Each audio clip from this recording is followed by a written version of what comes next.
So hey guys, welcome back to another video of BTTH and I hope कि तुम लोग बहुत ही ज्यादा अच्छे मजे में होगे। बट मैं आगे बढ़ने से पहले कहना चाहूंगी कि अगर इससे पहले का एपिसोड अभी तक चेकआउट नहीं किया है, पहले जाओ और जाकर से देख लो, वरना यहाँ तुम्हें इस कमाल के एपिसोड में बिल्कुल भी मजा नहीं आने वाला। और अगर तुमने देख लिया है तो बिना किसी देर के आज के इस वीडियो को फटाफट से शुरू करते हैं। लेकिन उससे पहले प्रीवियस एपिसोड को थोड़ा सा जान लेते हैं। सो होमीज, जैसा कि हमने लास्ट एपिसोड में देखा था, जहाँ पे xiaoyan, शूलर और बाकी सबके साथ पहुंच जाता है उसी डेमोनिक फ्लेम रेलम के अंदर, जहाँ पे इनका सामना फायर स्लेव से हो जाता है और जो कि दे तनादन इनके ऊपर हमला करना शुरू कर देते हैं और जिनसे बचते बचाते फाइनली ये लोग सीधा यहाँ से एक दूसरी जगह पे पहुंच जाते हैं जो कि डेमोनिक स्पेस था। और यहाँ पे हम देखते हैं कि आते साथ यहाँ पर इनके ऊपर एक मिस्टीरियस सा बंदा हमला कर देता है जिसके पास एक जायंट सी ब्लड एक्स थी और यहाँ अकेले सिंगल हैंडेडली वो सभी को निपटाना शुरू कर देता है। यहाँ पर इतनी पावर को देखते साथ ही जो xiaoyan और जो जियान है वो दोनों कमान संभालती है। लेकिन by the end of the episode हम देखते हैं कि यहाँ पर सरप्राइजिंगली वो जैसा तैसा यहाँ पे सरवाइव कर जाता है और फिर फुल किलिंग इंटेंट के साथ वो अपने क्लैन टैटू मार्क को अनलीश करता है, जो कि और कुछ नहीं बल्कि शाओ क्लैन का था। और यहाँ पे फाइनली xiaoyan को पता चल चुका था कि ये जो भी है ये असल में उसके शाओ क्लैन से बिलोंग करता है। और अब आगे सो होमीज, हमारे इस एपिसोड के स्टार्टिंग में हमें यहाँ पर उसी डीमन फ्लेम पैलेस का सीन दिखाया जाता है, यानी कि उसी स्पेस का सीन दिखाया जाता है जहाँ पे चारों तरफ से अचानक से इंटेंस अमाउंट में फ्लेम और बाहर निकलने लगती है और एक ह्यूज एक्सप्लोजन के साथ यहाँ पे स्पेस में क्रैक करते हुए एक क्लैन मार्क बाहर आता है, जो कि और किसी का नहीं बल्कि था शाओ क्लैन टैटू मार्क, जिसे देखकर xiaoyan समेत सभी लोग शॉक्ड हो जाते हैं और अचानक से ये मार्क पूरी तरीके से यहाँ से डिसअपीयर हो जाता है। और फिर यहाँ पर हम उसी बंदे जिसका नाम xiao चैन है, जैसा कि मैं लास्ट एपिसोड में ही बता चुकी हूँ, और यहाँ पे उसके फोरहेड के ऊपर वो मार्क बन जाता है। अब xiaoyan कहने लगता है कि ये तो शाओ क्लैन टैटू मार्क है और तभी हम देखते हैं कि अचानक से xiao चैन को कुछ होता है और वो हवा में तेजी से जंप करते साथ ही यहाँ इन सब की तरफ स्लैश अटैक से कर देता है, जिनसे ये लोग डॉज करना शुरू कर देते हैं। यहाँ पे हम देखते हैं कि तभी ज्यादातर जो स्लैश अटैक थे ना वो सीधा जियान की तरफ बढ़ रहे थे, क्योंकि इन सब में सबसे ज्यादा स्ट्रॉन्ग थी जियान। और यहाँ पर ऑटोमेटिकली जो xiao चैन है वो उसी पर चार्ज करता है, लेकिन जियान उस सारे स्लैश अटैक को बहुत इजीली काउंटर कर लेती है। अब तभी हम देखते हैं कि जो xiao चैन है वो सीधा उसकी तरफ चार्ज करता है। यहाँ उसके सामने आते साथ ही वो अपना कुल्हाड़ा चला के जियान की तरफ मारता है, लेकिन जियान भी अपने स्पेयर को आगे कर देती है और दोनों के ही जो डिवाइन वेपन्स आपस में कोलाइड करते हैं ना, तो यहाँ पर एक ह्यूज इम्पैक्ट रिलीज होता है जिससे एक ऑर्डिनरी कल्टिवेटर तो ऑन द स्पॉट ही मारा जा सकता है। अब तभी हम देखते हैं कि यहाँ पे जियान जैसे इसके इम्पैक्ट से पीछे धकेल दी जाती है, तो यहाँ पर जो फ्लेम एंसेस्टर और जो गून आलाहाई है ना, ये लोग मैदान की जिम्मेदारी संभालते हैं। दोनों ही दो अलग अलग डायरेक्शन से इस पे हमला कर देते हैं, लेकिन अकेले ही xiao चैन इन लोगों को निपटा रहा था और जो बैटल इनके बीच होती है वो काफी ज्यादा इंटेंसली होने लगती है। तभी हम देखते हैं कि एल्डर गून आलाहाई को तो यहाँ पे xiao चैन पूरी तरीके से कॉर्नर कर देता है, जिसके चलते वो बहुत बुरी तरीके से इंजर्ड भी हो जाते हैं। और अब हम देखते हैं कि यहाँ पर वो सीधा हवा में जंप करता है, अपने उस एक्स को तेजी से रोटेट कराते हुए सीधा जियान की तरफ हमला करने लगते हैं, जो देखते साथ ही यहाँ पे xiaoyan जियान से कहने लगता है कि पीछे हटो। पर तभी हम देखते हैं कि देर हो चुकी थी और तभी xiaoyan को बीच बचाव करने के लिए इनके बीच आना पड़ता है। वो आते साथ ही अपने क्लैन टैटू मार्क को अनलीश करते हुए कहने लगता है कि सीनियर प्लीज रुक जाइए। अब तभी हम देखते हैं कि जैसे ही उस क्लैन टैटू मार्क के बड़े से फिगर को यहाँ पे xiao चैन देखता है ना, तो उसका एक्स बिल्कुल xiaoyan के नाक के पास आके रुक जाता है। और यहाँ हम देखते हैं कि इसे प्योरीफाइंग डेमोनिक लोटस ने पूरी तरीके से अपने कंट्रोल में कर लिया है, लेकिन क्लैन टैटू मार्क की जो पावर है ना वो अभी भी इसके कॉन्शियसनेस को थोड़ा सा बचाए हुए है, जिसके चलते उसने यहाँ पर इसे देखते साथ ही पहचान लिया। वो कहने लगता है कि क्या शाओ क्लैन। अब तभी यहाँ पे हम देखते हैं कि xiaoyan उन्हें रिस्पेक्ट देते हुए कहने लगता है कि मेरा नाम xiaoyan है, क्या मैं जान सकता हूँ कि आप शाओ क्लैन के कौन से ब्रांच से बिलोंग करते हो। अब जैसे ही वो xiaoyan सुनता है ना, तो यहाँ पे xiao चैन कहने लगता है कि क्या तुम भी शाओ क्लैन से बिलोंग करते हो। अब तभी इससे पहले कि xiaoyan कुछ कह पाता, अचानक से हम देखते हैं कि xiao चैन के फोरहेड पर वो जो मार्क था ना वो अचानक से बिल्कुल ब्लरी सा होने लगता है। यहाँ डेमोनिक फ्लेम हम देख पाते हैं और तभी वो अपना सिर जोर से पकड़ लेता है और कहने लगता है कि क्या तुम कौन हो, मैं कौन हूँ, आखिर हम कौन है। यहाँ पे जो एल्डर गून आलाहाई है वो उसके एक्स को देखकर समझ जाते हैं कि आखिर वो कौन है। वो कहने लगता है कि क्या बाय एनी चांस तुम ब्लडी एक्स xiao चैन हो। अब xiao चैन का नाम सुनते साथ ही xiaoyan भी शॉक्ड हो जाता है और यहाँ पे गून आलाहाई आगे बताने लगता है कि हाँ इसमें कोई दो राय नहीं, क्योंकि ये जो ब्लड कलर एक्स हम देख रहे हैं मैंने इसे एंशिएंट टेक्स्ट में पढ़ा था और इसे मैंने वहाँ पे देखा भी था। और ऐसा कहा जाता है इतिहास में कि जो एंसेस्टर xiao शुआन है ना, उनका कजिन ब्रदर यानी कि xiao चैन वो बहुत ही ब्रिलियंटली टैलेंटेड थे और उसका जो सिग्नेचर वेपन था वो और कुछ नहीं बल्कि यही ब्लड एक्स है। अब यहाँ पे जैसे ही xiaoyan सुनता है कि एंसेस्टर xiao शुआन का ये कजिन है, तो यानी कि ये xiaoyan का ही एंसेस्टर हुआ, एंसेस्टर xiao चैन। अब तभी हम देखते हैं कि अचानक से xiao चैन के सिर में बहुत ज्यादा पेन होने लगता है। उसके आसपास हम प्योरीफाइंग लोटस डीमन फ्लेम को देख पाते हैं जो कि इसे कंट्रोल कर रहा था और यहाँ पे उसके आसपास काफी अमाउंट में ये फॉग रिलीज होता है और जिसके चलते सभी लोग दूर हट जाते हैं और अब शाओ चैन का भी जैसे खुद के ऊपर से कंट्रोल हटने लगता है। और तभी यहाँ पे शाओ चैन चिल्लाते हुए कहता है कि प्लीज मुझसे दूर रहो वरना मैं तुम लोगों को हर्ट कर दूंगा। अब तभी हम देखते हैं कि शाओयान कुछ करने वाला था कि तभी इसका फोरहेड ग्लो करने लगता है और शाओयान के अंदर एक अलग ही ऑरा आ चुकी थी। उसकी आंखें भी यहाँ पर प्योरीफाइंग डेमोनिक लोटस फ्लेम के जरिए से ग्लो करती है और वो सीधा आगे जाता है और अपने दोनों फिंगर को सीधा शाओ चैन के थर्ड आई के बीच में पॉइंट आउट करते हुए कहने लगता है कि सीनियर फिक्र मत कीजिए, मैं आपकी मदद करूंगा। इसी के साथ दोनों यहाँ पे बैठ जाते हैं और शाओयान अपनी जो डेमोनिक फ्लेम्स हैं उनका यूज करते हुए इसके अंदर वो जो प्योरीफाइंग डेमोनिक लोटस की जो फ्लेम थी जो कि उसे पूरी तरीके से अपने कंट्रोल में किए हुई थी, वो उसके नस नस में जाकर उसे प्योरीफाई करना शुरू कर देता है। धीरे धीरे करके यहाँ पर वो उसे कंप्रेस करते हुए उसे बिल्कुल ही श्रिंक करके उनकी बॉडी से वो उन्हें प्योरीफाई कर देता है, जिसके चलते फाइनली यहाँ पे जो एंसेस्टर शाओ चैन है वो होश में आ जाते हैं और वो शाओयान का शुक्रिया अदा करने लगते हैं और कहने लगते हैं कि बच्चे क्या तुम भी शाओ क्लैन से हो। जिस पे शाओयान उसे एंसेस्टर कहते हुए ग्रीट करता है और बताता है कि हाँ जूनियर शाओयान एंसेस्टर शाओ चैन को ग्रीट करता है। अब तभी हम देखते हैं कि जो एंसेस्टर शाओ चैन है वो कहने लगता है कि बताओ इस वक्त शाओ क्लैन की कैसी कंडीशन है, जिसमें यहाँ पे शाओयान बताने लगता है कि शाओ क्लैन तो अब एग्जिस्ट ही नहीं करता। सुनकर एंसेस्टर शाओ चैन को काफी ज्यादा बुरा लगता है। तब जाके यहाँ पे शाओयान बताने लगता है कि आखिर क्या हुआ था और यहाँ पर एंसेस्टर शाओ शुआन की सारी बातें बता देता है कि कैसे उन्होंने क्लैन की जितनी भी दाऊदी ब्लड लाइन थी उनके ट्रेसेस को इकट्ठा करके ब्रेक थ्रू करने के लिए यूज किया, बट एट द एंड वो नाकाम रहे और जो हुन क्लैन है उसने इसी बात का फायदा उठाया और अचानक से यहाँ पे जो एंसेस्टर शाओ शुआन है उनके ऊपर हमला किया, उनकी फैमिली को भी बुरी तरीके से इंजर्ड कर दिया और तब से लेकर शाओ क्लैन कभी भी पनप नहीं पाया। लेकिन फॉर्चुनेटली उनकी सोल का एक बचा हुआ हिस्सा जो डिवाइन टॉम है उसके अंदर मौजूद था, जिसके बाद मेरी मुलाकात उनसे हुई और जो क्लैन की बची कुची ब्लड लाइन की पावर थी ना उन्होंने सब कुछ मेरे अंदर ट्रांसफर कर दिया, मुझे पास डाउन किया इस उम्मीद में कि शायद मैं किसी दिन हमारे शाओ क्लैन को रिवाइव कर पाऊँ। अब यहाँ पे ये सारी बातें सुनकर शाओ चैन को काफी गुस्सा आता है और वो कहने लगता है कि मेरा भाई, यहाँ तक कि मेरा कजिन भाई शाओ शुआन भी इसमें नाकाम रहा है, काश मैं उसके पास रहकर उसका साथ दे पाता, अगर मैं उसके पास होता तो वो कभी भी ऐसे मारा तो ना चाहता। यहाँ पे हम देखते हैं कि जो एंसेस्टर शाओ चैन है वो कहीं ना कहीं खुद को ही ब्लेम करने लगते हैं, पर तभी शाओयान उनके पास आकर कहने लगता है कि एंसेस्टर प्लीज खुद को आप किसी भी बात के लिए दोषी मत ठहराइए, ये सब कुछ हुआ है तो बस हुन क्लैन यानी कि सोल क्लैन की वजह से, और जो भी नतीजा निकला है अगर आप अकेले भी होते तो शायद आप भी कुछ नहीं कर सकते, ये सब कुछ बस उनकी वजह से हुआ है। यहाँ पे ये सुनकर हम देखते हैं कि शाओ चैन को थोड़ी राहत मिलती है, पर तभी शाओयान उसे बताने लगता है कि फिलहाल के लिए हमारी जो टॉप प्रायोरिटी है वो ये कि हमें हर हाल में इस डेमोनिक फ्लेम रेलम को छोड़ के बाहर जिंदा और सही सलामत निकलना है। अगर हम लगातार यहाँ पे ही उलझे रहे ना तो सब कुछ खत्म हो जाएगा और शायद हम भी आपकी तरह ही हमेशा हमेशा के लिए यहाँ पे ट्रैप हो गए रह जाए। अब तभी एंसेस्टर से शाओयान पूछने लगता है कि एंसेस्टर क्या आप मुझे बता सकते हैं कि आखिर मुझे वो प्योर लोटस डीमन फ्लेम कहाँ मिलेगा, क्योंकि अगर वो चीज हमें मिल जाती है ना तो ये मेरे लिए बहुत ही ज्यादा फायदेमंद होगी और शायद मैं इससे और ज्यादा स्ट्रॉन्ग भी बन जाऊंगा और फिर हुन क्लैन यानी कि सोल क्लैन का सामना भी कर पाऊँ। अब जैसे ही यहाँ पे हम देखते हैं कि जो शाओ चैन है वो ये बातें सुनता है ना तो वो कहने लगता है कि अफसोस की बात है पर तुम फिलहाल के लिए उसके मैच के नहीं हो, क्योंकि उसकी ताकत बहुत बहुत बहुत ज्यादा है। पर तभी यहाँ पे शाओयान स्माइल करता है और कहने लगता है कि मैं जानता हूँ और यहाँ पर आने से पहले ही मैंने इस बात का पता लगा लिया था, लेकिन वो फ्लेम हमारे लिए बहुत ज्यादा इंपॉर्टेंट है और उसके लिए मैं अपनी जान की बाजी तक लगा दूंगा, लेकिन हर हाल में मुझे उसे हासिल करना ही होगा। इसीलिए तो यहाँ पर सभी लोग मेरी मदद के लिए आए हैं, क्योंकि अगर हमें सर्वाइव करना है तो मौत के रास्ते पर तो चलना ही होगा। अब यहाँ पे शाओयान का करेज देख करना शाओ चैन काफी ज्यादा इंप्रेस हो जाता है और वो उसे शाबाशी देते हुए कहने लगता है कि तुमने बिल्कुल वही बात कही जो कि मैंने मेरे कजन ब्रदर शाओ शुआन से काफी साल पहले सुना था, और तुम्हारी बात सुनकर ही लग रहा है कि हाँ ये होती है शाओ ग्रैंड वाली बात। इसी के साथ वो अपने जाइंट से एक्स को अपने पास बुला लेते हैं और फिर शाओयान से कहने लगते हैं कि बस तुम मुझे फॉलो करो, मैं तो बस तक ले जाऊंगा। अब तभी सीन शिफ्ट होता है और हम देखते हैं कि यहाँ पर ये लोग फ्लेम रियलम के एक ऐसी जगह पे पहुंच जाते हैं जहाँ पर बहुत ही आलीशान एक पैलेस मौजूद था। आसपास का नजारा देखकर ही शाओयान समझ चुका है कि यहाँ पर जो भी है वो कोई फ्लेम नॉर्मल फ्लेम नहीं बल्कि कोई लिविंग क्रिएचर होगा। अब तभी यहाँ पे शाओयान जैसे ऊपर की तरफ देखता है तो उसे यहाँ पर एक बीइंग नजर आती है जो कि काफी ज्यादा पावरफुल लग रही थी, और तभी यहाँ पे एक आवाज उसके कानों तक आती है जो कि कहने लगता है कि क्या बात है, जैसा कि मैंने फायर स्लेव से उम्मीद किया था, तुम वाकई में बहुत ही इंटरेस्टिंग से फॉलोअर्स को यहाँ पे लाए हो। हाँ तो बताओ क्या तुम सभी लोग तैयार हो मेरे अगले फायर स्लेव्स बनने के लिए। यहाँ पे ये सुनते साथ ही जियान समेत सभी लोग काफी ज्यादा नर्वस हो जाती है और ऊपर की तरफ देखती है जहाँ पे हमें वही मिस्टीरियस पर्सन दिखाया जाता है जो कि कहने लगता है कि हाँ बिल्कुल, अगर तुम लोग मुझे नहीं हरा पाए तो तुम्हें मेरा स्लेव बनना होगा और हमेशा हमेशा के लिए यहीं पर तुम्हें कैद होकर रहना होगा, लेकिन अगर मुझे हरा देते हो तो तुम उस डेमोनिक फायर लोटस प्लेन की एसेंस को अब्सॉर्ब कर पाओगे। ये कहते हुए वो इमीडिएटली अपनी आईज को ओपन करता है और यहाँ पे इन सभी के ऊपर इंटेंस अमाउंट में प्रेशर पड़ने लगता है और यहाँ पर उसकी ऑरा का जो इंटेंसिटी थी वो इस लेवल की थी कि यहाँ पर हम देखते हैं कि जियान समेत से सब के सब यहाँ पे घुटनों के बल आ चुके थे। गुनानाई तो कहने लगता है कि आखिर ये क्या चीज है, इतना खतरनाक हो रहा। लेकिन सिर्फ एक बंदा था जो कि बिल्कुल सही सलामत उसके सामने खड़ा था और वो था और कौन, अपना शाओयान। और वो स्माइल करते हुए कहता है कि लगता है कि तुम्हें खेल खेलना बड़ा पसंद है,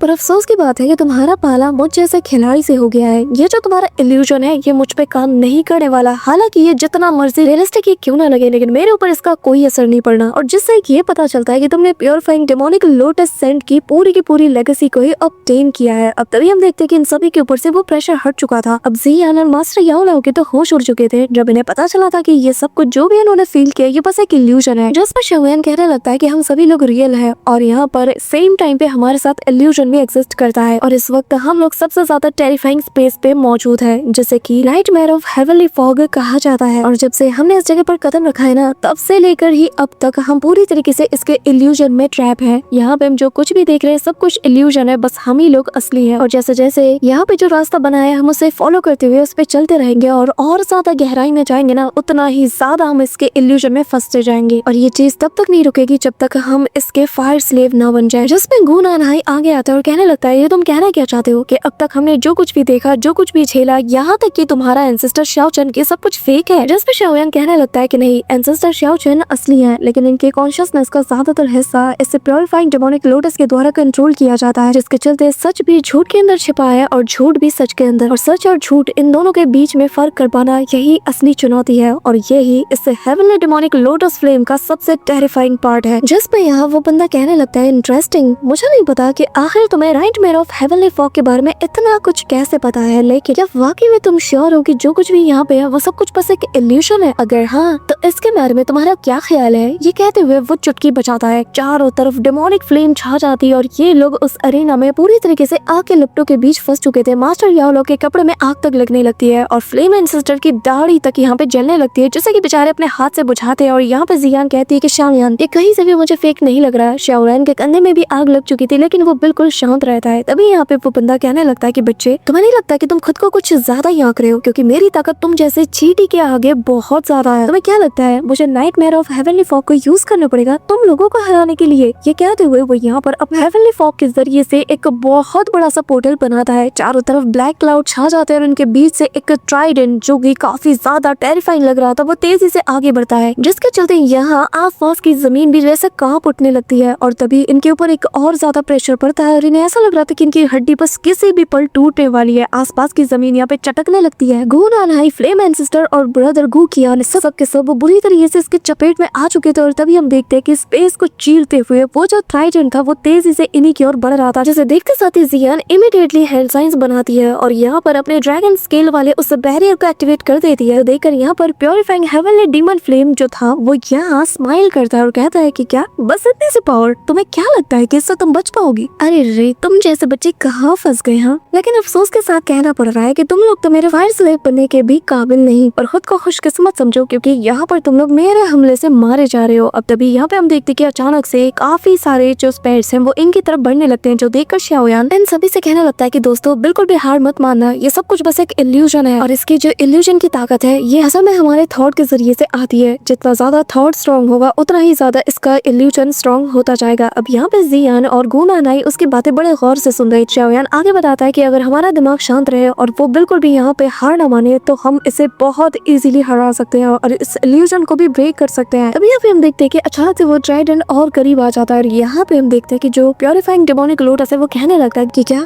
तुम्हारे सामने तुम्हारी मौत दस्तक दे रही है और तुम लोग अभी भी इतना ज्यादा टफ बन रहे हो? आखिर तुम लोगों के पास समय कहाँ है जो तुम इसकी बकवास पर यकीन कर रहे हो? अब तभी हम देखते हैं कि अचानक से वो जो जाइंट सा ट्राइडेंट था वो एक स्पेयर का फॉर्म लेते साथ ही सीधा इनकी तरफ वो बढ़ चलता है और तभी हम देखते हैं कि यहाँ पर एक छोटा सा ब्लैक होल बनता है जो कि इस अटैक को अपने ऊपर ले लेता है, जिसके चलते पूरा का पूरा अटैक ही यहाँ से डिसअपीयर हो जाता है। और तभी यहाँ पे हम देखते हैं हेवनली डेमोनिक लोटस फ्लेम हंसता है और कहता है कि फाइनली मेरी ट्रिक काम कर गई। लेकिन उसके होश तो तब उड़ चुके थे जब यहाँ पे शाओयान ने उसे एक इल्यूजन दिखा दिया था। हम देखते हैं कि शाओयान के फिंगर के पॉइंट पर ना उसने पूरे के पूरे स्पेयर को यहाँ पे संभाल के रखा था और उसका एक हल्का सा पुश और पूरे के पूरे स्पेयर और इस इल्यूजन को ब्रेक करके रख देता है। जिसके चलते यहाँ पे जो डेमोनिक फ्लेम था वो गुस्से के मारे तिलमिलाते हुए उठ के खड़ा हो जाता है, कहने लगता है कि ऐसा कैसे हो सकता है, ये नामुमकिन है। तभी यहाँ पे शाओयान कहने लगता है कि यहाँ पर कोई भी चीज नामुमकिन नहीं है, क्योंकि एक इल्यूशन आफ्टर ऑल एक इल्यूशन होता है, इसे तोड़ना इतना भी मुश्किल नहीं। और तभी वो अपने थर्ड आई को टच करता है और यहाँ एक डीमन ब्रेकिंग तिलिस्मान बाहर आता है, जिसे देखते साथ ही जो हेवनली डेमोनिक फ्लेम लोटस है वो पहचान जाता है और कहता है कि क्या ये तो डीमन ब्रेकिंग तिलिस्मान है, आखिर इसे इस मूव के बारे में कैसे पता। लेकिन शाओयान की नजर सीधा ऊपर मौजूद उस डेमोनिक फ्लेम लोटस के ऊपर जाती है और वो अपने इस सील को यानी कि तिलिस्मान को आगे बढ़ा देता है। और जैसे ही यहाँ पे वो तिलिस्मान उससे टकराता है ना, तो स्पेस पूरी तरीके से ट्रेम्बल करने लगता है, चारों तरफ क्रैक्स पड़ने लगते हैं। और यहाँ पर वो जो बंदा था जिसकी फिगर अब तक सॉलिड थी, अचानक से वो यहाँ पर पूरी तरीके से ट्रांसपेरेंट हो जाता है। वो खुद देख के हैरान था कि आखिर मेरे साथ ये हो क्या रहा है। लेकिन एक ह्यूज से एक्सप्लोजन के साथ फाइनली सब कुछ यहाँ पर नॉर्मल हो जाता है। और फिर वापस से हम यहाँ पे शाओयान और बाकी सबको यहाँ पर उसी वोल्केनो को नीचे के वर्ल्ड के अंदर देखते हैं, जहाँ पर चारों तरफ लावा ही लावा मौजूद था। और यहाँ पे शाओयान, शूनर और सभी लोग जैसे ही आगे बढ़ते हैं तो वो देखते हैं कि ये लोग फाइनली उस रेलम को तोड़कर बाहर आ चुके हैं। अभी इनके सामने यहाँ पर इन्हें बहुत बड़ा सा फायर लेक भी नजर आता है। अब तभी मास्टर याओ कहने लगते हैं कि क्या ये भी एक इल्यूशन है। लेकिन अचानक से स्पेस में क्रैक होता है और यहाँ पे हम देखते हैं कि हॉल ऑफ सोल का जो मास्टर और वाइस मास्टर और उसका बेटा ये तीनों आ चुके थे। और हुन मेइशेंग आते साथ ही कहने लगता है कि किसने सोचा था कि महज कुछ ही हजारों सालों में डेमोनिक फ्लेम इतने इंटेंस अमाउंट में नाइटमेयर ऑफ हेवनली फॉग को यहाँ पे पैदा कर लेगा कि वो इस लेवल तक के इल्यूजन को क्रिएट कर पाएगा। और अगर कोई नौसिखिया वहाँ पहुंच जाए ना, तो उसके लिए वहाँ से बाहर निकलना बहुत ही मुश्किल होगा। अब तभी यहाँ पे हम देखते हैं कि क्योंकि इस इल्यूजनरी वर्ल्ड को शाओयान ने फाइनली ब्रेक कर दिया था, तो यहाँ बाकी सारे लोग भी जो कि ब्रेक नहीं कर पाए थे वो लोग भी फाइनली बाहर आ ही जाते हैं। अब मास्टर याओ ये बात समझ जाते हैं। वो कहने लगते हैं कि जरा देखो, लगता है कि जिस इल्यूजन को हमने ब्रेक किया था उसने बाकियों को भी इफेक्ट किया है और बाकी सब भी यहाँ आ चुके हैं। जो सुनकर शाओयान कहने लगता है कि ये तो अच्छी बात है, क्योंकि हम अकेले तो कभी भी उस फायर डेमन लोटस को गैदर नहीं कर पाते। अब तभी यहाँ पर जो फ्लेम सी था ना, जिसके अंदर काफी अमाउंट में लावा भी मौजूद था, अचानक से इसके अंदर हलचल होने लगती है। और तभी हम देखते हैं कि यहाँ पर इसके अंदर से दो बड़े बड़े स्टोन्स बाहर निकलते हैं और ये निकलते साथ ही इतना ज्यादा एक्सपेंड कर जाते हैं कि दिखने में ऐसा लग रहा है कि सामने बुर्ज खलीफा हो। लिटरली दिखने में कुछ ऐसा ही लग रहा था। और तभी हम देखते हैं कि आसपास की जो डेमोनिक फ्लेम्स है उसे भी वो गैदर करना शुरू कर देता है। अब तभी हमें सेंटर में दिखाया जाता है यहाँ पे डेमोनिक फ्लेम के जरिए से एक बंदे का फिगर बनने लगता है और ये और कोई नहीं बल्कि असली वाला प्योर लोटस डीमन फ्लेम है, जो कि जैसे ही अपने ऑरा पर अनलीश करता है तो सबको एक तगड़ा वाला इम्पैक्ट फील होता है। और शाओयान बता देता है कि ये असली वाला है। और तभी हम उसके आसपास एक ट्रांसपेरेंट से लोटस को भी ब्लूम होता हुआ देख पाते हैं। और तभी हुन मेइशेंग कहने लगता है कि देखने से ऐसा लग रहा है कि इसकी ताकत बीते कुछ सालों में कुछ ज्यादा ही बढ़ गई है। बाकी के क्लैन मेंबर्स भी कहने लगते हैं कि हाँ, अगर ये ऐसे ही स्ट्रॉन्ग होता रहा तो फिर सेंट्रल रीजन के जितने भी इलाके हैं इसके चलते वहाँ का बैलेंस पूरी तरीके से बिगड़ जाएगा, जिसका मतलब ये है कि हम इसे किसी भी सूरत में आजाद होकर घूमने तो नहीं दे सकते। अब डेमोनिक फ्लेम लोटस की ओरिजिनल बॉडी किसी पे ध्यान नहीं देती, वो बस शाओयान से कहने लगती है कि आखिर तुम कौन हो और आखिर तुमने मेरे इल्यूजन को कैसे तोड़ा। यहाँ पे जो लोग भी शाओयान के अगेंस्ट ग्रज रखते थे ना, जब वो लोग ये बात सुनते हैं कि शाओयान ने इस इल्यूजन को तोड़ा है तो उनका चेहरा देखने लायक था। लेकिन जो क्लैन शाओयान को सपोर्ट करते थे वो कहने लगते कि ब्रदर शाओयान का ये हमारे ऊपर एक और एहसान है। अब यहाँ जब शाओयान कोई जवाब नहीं देता तो यहाँ पे जो डेमोनिक लोटस फ्लेम है वो कहने लगता है कि मैंने तुम्हें बोलने से मना नहीं किया है, तुम चाहो तो बात कर सकते हो। यहाँ पे हम देखते हैं कि शाओयान की चुप्पी इसे बहुत ज्यादा इरिटेट कर देती है, तो वो अपनी पावर को अनलीश करते हुए कहने लगता है कि ठीक है, एक बार तुम मेरे फायर स्लेव बन जाओगे ना तो मैं सब कुछ अपने आप से ही पता लगा लूंगा। तभी हम देखते हैं कि जैसे ही उसकी पावर यहाँ इन लोगों से टकराती है ना, इन लोगों को ऐसा फील हो रहा था कि जैसे इनकी चमड़ी जल रही हो और सभी लोग यहाँ पे काफी बुरी तरीके से दर्द के मारे कराने लगते हैं। और तभी यहाँ पे जो डेमोनिक फ्लेम लोटस है वो कहने लगता है कि यहाँ पर जो भी दाओ शेंग से नीचे है उन सभी को जला के रॉक कर दो। बस फिर क्या, यहाँ पे उसका कहना ही था कि हम देखते हैं कि यहाँ पे उसकी जो फ्लेम की ऑरा थी ना, वो यहाँ पर दाओ शेंग के नीचे के बंदों को पूरी तरीके से नथिंगनेस में बदल देती है। लिटरली इनकी बॉडी ऐसा एक्सप्लोड कर जाती है जैसे इनके अंदर किसी ने बहुत ज्यादा हवा भर दी और किसी बलून की तरह ये पॉप कर जाते हैं। और तभी एक के बाद एक काफी सारे कल्टीवेटर्स की बॉडी यहाँ पे एक्सप्लोड कर जाती है। और तभी शाओयान जब सामने देखता है तो यहाँ पे डेमोनिक फ्लेम उससे कहने लगता है कि जो ट्रैश होते हैं ना वो बस मेरी जगह को गंदा कर रहे हैं और मुझे गंदगी बिल्कुल भी पसंद नहीं। लेकिन हाँ, अब जो यहाँ पे बचे हैं ना, ये सभी लोग क्वालिफाइड है कि ये मेरे फायर स्लेव्स बने। यहाँ पे हम देखते हैं कि शाओयान को तो बहुत गुस्सा आ रहा था, पर तभी यहाँ पे जो शाओचेन है वो बताने लगता है कि ये असल में पीक 5 स्टार दाओ शेन पे है और अगर इसके स्पेशल एबिलिटीज का हम अंदाजा लगाएं तो ये आसानी से एक 6 स्टार दाओ शेन को टक्कर दे सकता है, जिसका मतलब ये है कि हम इसे हल्के में तो नहीं आंक सकते। तभी यहाँ पे डेमोनिक लोटस फ्लेम कहने लगता है कि अब चलो मैं तुम्हें मेरी कलेक्शन को दिखाता हूँ, चलो बाहर निकलो। ये कहना ही था कि तभी हम देखते हैं कि नीचे जो लावे का सी मौजूद था ना, उसके के अंदर से 9 से 10 लाइट इमिट होती है, जिसके अंदर से एक एक करके जो दाओशेंग एक्सपर्ट्स होते हैं वो बाहर आते हैं और इनकी बॉडी को देखते साथ ही शाओयान हैरानी के साथ कहता है कि क्या, और ये सब के सब तो दाओशेंग एक्सपर्ट्स हैं। तभी यहाँ पे जो एंसेस्टर शाओचेन है वो बताने लगते हैं कि हाँ, और ये जो 10 के 10 फायर स्लेव्स को हम देख रहे हैं ये ऑलमोस्ट 1 से लेकर 3 स्टार दाओशेंग के बीच में है। इस दौरान जो फायर डीमन लोटस है वो जोर जोर से हंसता है और कहने लगता है कि ऐसा ही होता है, लोग मेरे सामने आते हैं, एरोगेंट बनते हैं, लेकिन मैं एक स्ट्राइक से ही उनकी अकल ठिकाने लगा देता हूँ और फिर वो लोग भी मेरे काफी ज्यादा लॉयल और ओबीडियंट फायर स्लेव्स बन जाते हैं। ये कहते हुए